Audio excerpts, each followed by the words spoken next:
Hello aspirants, welcome back to our channel. అయితే మనం ఈ వీడియోలో 2019 తెలంగాణ పోలీస్ కానిస్టేబుల్ మెయిన్స్లో వచ్చిన పాలిటీ క్వశ్చన్స్ సాల్వ్ చేద్దాం. మెయిన్స్ ఎగ్జామ్లో వచ్చిన ఓన్లీ పాలిటీ క్వశ్చన్సే ఈ వీడియోలో డిస్కస్ చేస్తున్నాం.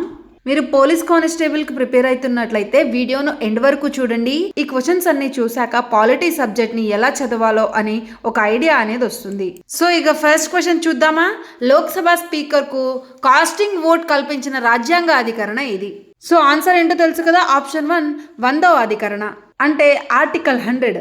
అయితే ఈ ఆర్టికల్ 100 పార్లమెంట్లో ఓటింగ్ విధానం గురించి తెలియజేస్తుంది కదా. యాక్చువల్లీ సాధారణంగా స్పీకర్కి ఓటు హక్కు అనేది ఉండదు, కానీ ఏదైనా ఒక దానికి సమాన ఓట్లు వచ్చినప్పుడు స్పీకర్ కాస్టింగ్ ఓట్ అనేది కలిగి ఉంటాడు. అర్థమైంది కదా. స్పీకర్ కాస్టింగ్ ఓటు హక్కును కలిగి ఉంటాడు.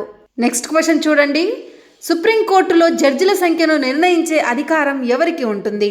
సో ఆన్సర్ ఏంటి? ఆప్షన్ 4 పార్లమెంటు చట్టం ద్వారా నిర్ణయిస్తుంది. సో అర్థమైంది కదా.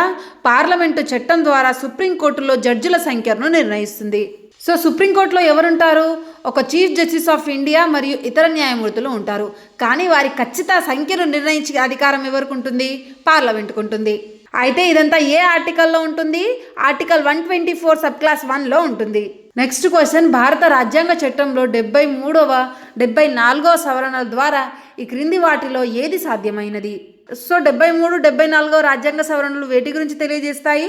73వ రాజ్యాంగ సవరణ గ్రామ పంచాయతీల గురించి, 74వ రాజ్యాంగ సవరణ మున్సిపాలిటీల గురించి. అయితే దీంట్లో కరెక్ట్ ఆన్సర్ ఏంటి? ఆప్షన్ 2 గ్రామ పంచాయతీలు, పురపాలక సంఘాల్లో మహిళా ప్రవేశం. అయితే ఈ 73, 74వ రాజ్యాంగ సవరణలు 1992లో జరిగాయి. Next question. రాజ్యాంగం ప్రకారం సమానత్వపు హక్కులో భాగం కానిది ఏది? అయితే దీంట్లో ఆన్సర్ ఏంటి?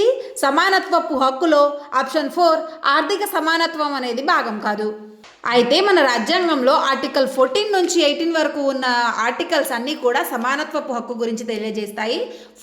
ఆర్టికల్ 14 అనేది చట్టం ముందు సమానత్వం గురించి, ఆర్టికల్ 15 అనేది వివక్షత నిషేధం గురించి, ఆర్టికల్ 16 ఉద్యోగాల్లో సమాన అవకాశాల గురించి, ఆర్టికల్ 17 అంటరానితనం రద్దు గురించి, అండ్ లాస్ట్ ఆర్టికల్ 18 బిరుదుల రద్దు గురించి తెలియజేస్తుంది. అయితే ఇందులో ఆర్థిక సమానత్వం అనేది రాజ్యాంగంలో హక్కు కాదు. సో కరెక్ట్ ఆన్సర్ ఏంటి? ఆప్షన్ 4. Fifth question. క్రింది ప్రకటనలలో సరైనది ఏది? ఫస్ట్ చూడండి. బీహార్ రాష్ట్రంలో 40 లోక్సభ నియోజకవర్గములు కలవు. గోవా రాష్ట్రంలో ఒక లోక్సభ నియోజకవర్గము కలదు. థర్డ్. మధ్యప్రదేశ్ రాష్ట్రంలో 28 లోక్సభ నియోజకవర్గములు కలవు. 4వది. మేఘాలయ రాష్ట్రంలో 3 లోక్సభ నియోజకవర్గాలు కలవు. సో దీంట్లో కరెక్ట్ ఆన్సర్ ఏంటి? ఆప్షన్ 1 బీహార్ రాష్ట్రంలో 40 లోక్సభ నియోజకవర్గములు కలవు. అయితే బీహార్ రాష్ట్రానికి 40 లోక్సభ స్థానాలు ఉన్నాయి. జనాభా ఎక్కువ ఉన్న రాష్ట్రాల్లో లోక్సభ స్థానాలు అనేవి ఎక్కువ ఉంటాయి అన్నమాట. బీహార్లో జనాభా అనేది ఎక్కువ ఉంటుంది కదా, సో అక్కడ లోక్సభ స్థానాలు అనేవి ఎక్కువ ఉంటాయి. మిగతా ఆప్షన్ల యొక్క లోక్సభ స్థానాలు కూడా చెప్తాను చూడండి.